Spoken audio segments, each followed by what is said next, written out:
After she surrendered to the inevitable and gave up trying to make her grandmother open the front door, Tessa MacRae resigned herself to spending the rest of the sweltering morning in what passed for shade on the front porch. The time wasn't completely wasted. From the vantage point of a creaking old swing, she could observe almost everything she needed to know about her grandmother's world. First, in an area renowned for its natural splendor, this little corner of the Shenandoah Valley was not holding up its end.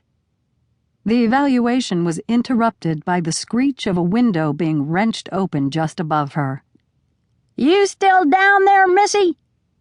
I didn't ask you to come, you know, and I sure didn't ask for these." At 37, Tessa, a high school English teacher, hadn't been a missy for a number of years, but this was not the moment to object. A rattling followed Helen Henry's words, and suddenly the air was filled not with much-needed rain, but with balls of paper sliding off the tin roof to the ground below. Tessa tried to count them as they fell. A dozen, at least. Then, after a pithy pause, half a dozen more. The window above the porch slammed shut again. Tessa waited, but the paper hailstorm had ended. She got to her feet, picked up and smoothed a wad that had landed on the front steps. Two women and a man, with broad smiles and glowing silver hair, stared back at her from a golf course fairway. "Green Springs Retirement Community," she read out loud. "Because today is the first day of the rest of your life."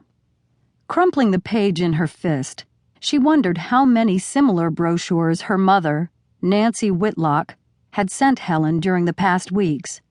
When nothing else fell from above, she returned to the swing, drew her knees up to her chin, and got on with her assessment.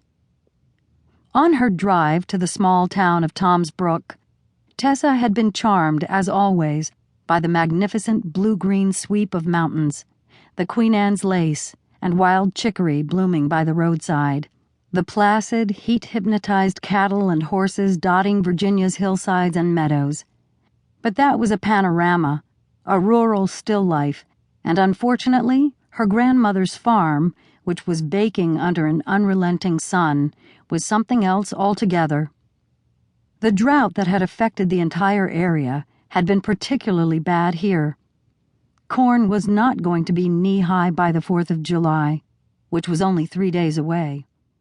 Several acres of field corn across the road from her grandmother